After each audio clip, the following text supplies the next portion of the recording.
హిందూ ధర్మం సనాతన ధర్మం పురాతనమైంది కదా. మన భారతదేశానికి హిందూ ధర్మం సనాతన ధర్మం పురాతనమైంది కదా. పురాతనమైన ధర్మం మన భారతదేశ ఎల్లలు దాటి ఇతర దేశాల ప్రజలు ఎందుకు ప్రభావితం చేయలేకుండా పోయింది? ఏ లోపం ఉన్నది? ఏ లోపం ఉన్నది? పురాతనమైంది కదా. సనాతన ధర్మం తర్వాతనే లేదా హిందూ విశ్వాసం తర్వాతనే క్రైస్తవం వచ్చింది కదా. క్రైస్తవం వచ్చింది కదా, ఇస్లాం వచ్చింది కదా. క్రైస్తవం ఎక్కడో మొదలై వాళ్ళ ప్రపంచంలో ప్రతి దేశంలో ప్రభావితం చేస్తుంది కదా. ఇస్లాం ఎక్కడో మొదలై ప్రపంచ దేశాల్లో దాదాపు 60% 70% దేశాల మీద ప్రభావితం చేస్తున్నది కదా. అసలు మన దేశం దాటి బయట ఎందుకు పోలేకపోయాం?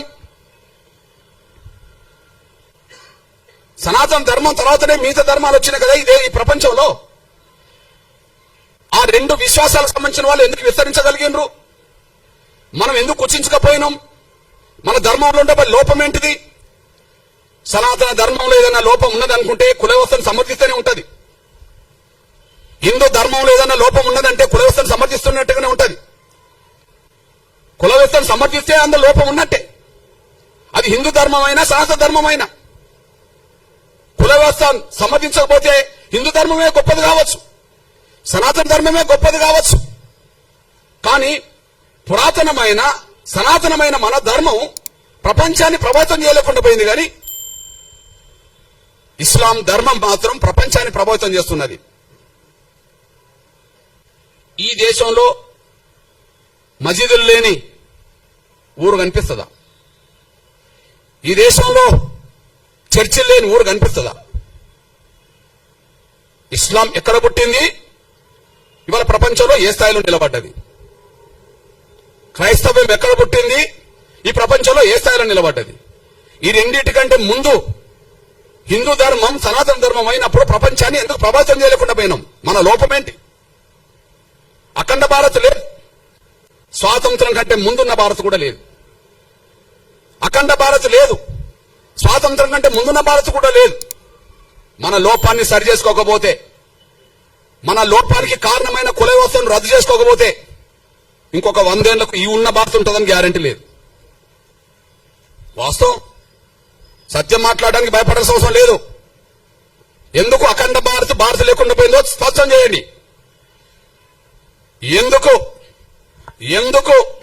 ఉన్న భారత్ కూడా భారత్ లేకుండా పోయిందో, స్వాతంత్రం కంటే ముందున్న భారత్ స్వాతంత్రం తర్వాత ఎందుకు లేకుండా పోయిందో స్పష్టం చేయండి.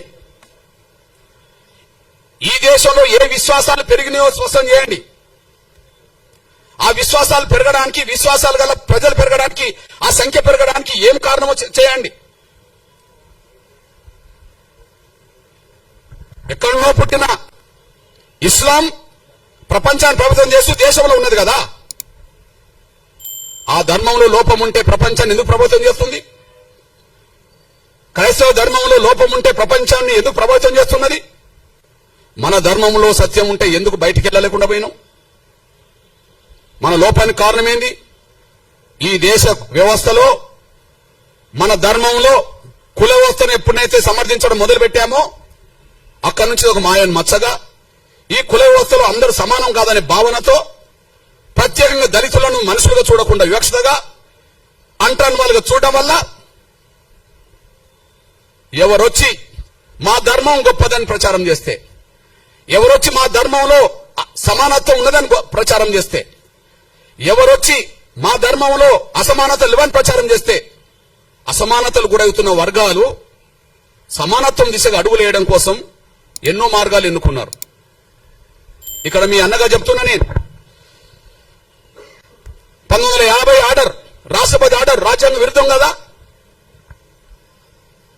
రాజ్యాంగ విరుద్ధంతో పాటు అది వివక్ష కదా. రాజ్యాంగ విరుద్ధం ఎందుకంటున్నా, భారత రాజ్యాంగంలో ఆర్టికల్ 25 ఉన్నది కదా. ఆర్టికల్ 25 ఏం చెప్తుంది? ఈ దేశ పౌరులకు వాళ్ళు ఇష్టమున్న మతాన్ని ఎన్నుకోవచ్చు, వాళ్ళు ఇష్టమున్న మత విశ్వాసాలు కలిగి ఉండవచ్చు అని చెప్పి ఆర్టికల్ 25 చెప్తున్నారు కదా. ఆర్టికల్ 25 చెప్తున్నది కదా. అదే సమయంలో ఆర్టికల్ 14, 15 ఏం చెప్తున్నది? సమానత్వం హక్కు అని చెప్తున్నది కదా. లింగ పరంగా, మత పరంగా, కుల పరంగా వివక్ష ప్రదర్శించొద్దు, భారతీయులందరి పట్ల సమానంగా చూడాలని చెప్పి ఆర్టికల్ 14, 15 చెప్తున్నది కదా. మత స్వేచ్ఛ ఉన్నది, సమానత్వం అందరినీ సమానంగా చూడమని ఉన్నది. మరి ఇప్పుడు దళితులు మాత్రమే క్రైస్తవ మతంలో తీసుకుంటే ఎస్సీ హోదా రద్దు అవుతుందని ఎట్లా ఆర్డర్ వస్తుంది? దళితులు మాత్రమే క్రైస్తవ మతం తీసుకుంటే ఎస్సీ హోదా రద్దు అవుతుందని చెప్పి ఎట్లా ఆర్డర్ వస్తుంది? ఆ ఆర్డర్ను సమర్థిస్తూ ఎట్లా తీర్పు వస్తుంది?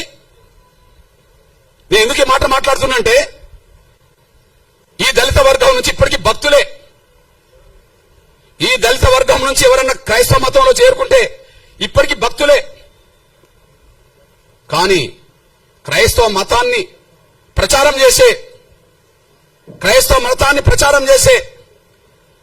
పెద్ద పెద్ద మిషనరీ సంస్థలు ఉన్నత వర్గాలు, పెద్ద పెద్ద మిషనరీ సంస్థలు ఉన్నత వర్గాలు. అందులో బ్రాహ్మణులు ఉన్నారు, అందులో వైశ్యులు ఉన్నారు, అందులో బ్రాహ్మణులు ఉన్నారు. ఇక్కడ తెలుగు నేల మీద కమ్మ వాళ్ళు ఉన్నారు, రెడ్లు ఉన్నారు, కాపులు ఉన్నారు, అందరూ ఉన్నారు. ఇక్కడ కుట్ర జరిగింది.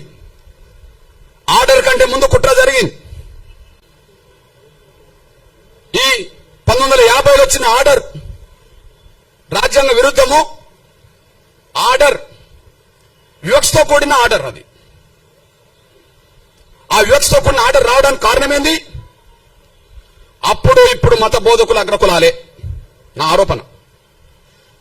అప్పుడు 100 ఏళ్ల క్రితం చరిత్ర, ఈనాటి చరిత్ర. 100 ఏళ్ల క్రితం చరిత్ర, ఈనాటి చరిత్ర.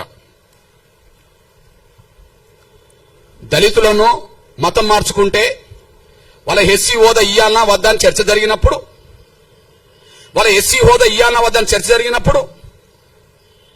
ఈ దేశంలో మేము అందరం సమానమే, మాకు ఎలాంటి ఎస్సీ హోదా వద్దు, మాకు రిజర్వేషన్లు వద్దు అని చెప్పి రాజ్యాంగ సభలో చర్చల్లో పాల్గొన్నది ఈ దేశ క్రైస్తవుల తరపున ఒక దళితుడు లేడు. దళితులు క్రైస్తవులుగా భక్తులుగా మిగిలిపోయినరు. కానీ క్రైస్తవ ప్రచారం చేసింది, క్రైస్తవ మతం సమానత్వంతో కూడుకున్నదని ప్రచారం చేసింది ఎవరన్నుంటే, దేశంలో పేరు గల్ల వాళ్ళు ఎవరన్నుంటే అప్పుడు ఇప్పుడు అగ్రకులాలే. వాళ్ళు మారవచ్చునా? వాళ్ళు మారమని చెప్పవచ్చునా? వాళ్లకు ఈ ఆర్టికల్ ఏదైతే ఈ రాష్ట్రపతి ఇచ్చిన 1950 ఆర్డర్ అయితే వాళ్ళకు వర్తించదా? కుట్ర జరిగింది. రాజ్యాంగం రాయడానికంటే ముందు రాజ్యాంగ సభ చర్చల్లో